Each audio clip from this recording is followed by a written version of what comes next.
He is Lord, Lord of all. Welcome back to On Point from the Summerdale Church of Christ.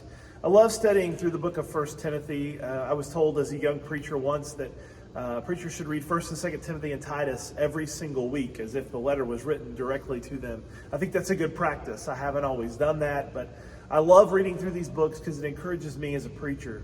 And here in this section of this first part of Timothy's letter, he focuses on leadership. In fact, he'll talk a little bit about prayer in chapter 2, some good stuff there.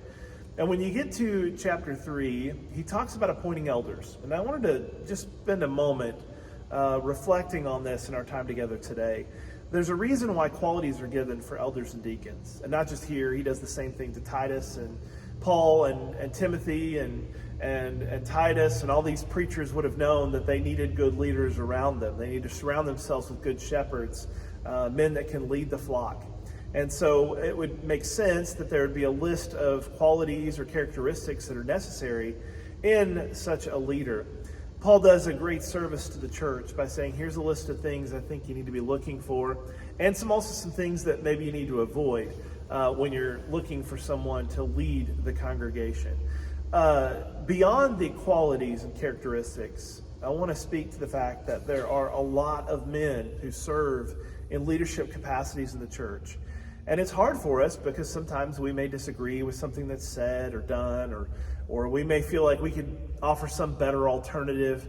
And we need to be careful that we always praise and honor those who are serving in whatever capacity they're in the church. The Hebrew writer says 3 different times in that chapter 13 that you need to honor or to lift up or to encourage or respect those that are in a position of leadership. And so we need to pray for our elders. We need to pray that we find the right kind of men that meet the qualities that Paul describes.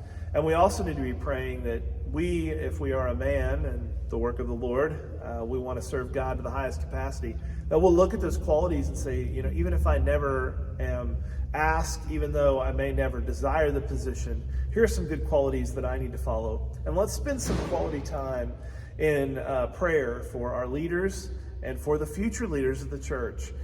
Because God knows we need them to help get us through a lot of difficult roads ahead. Hope you have a great day today. Thanks for tuning in to On Point.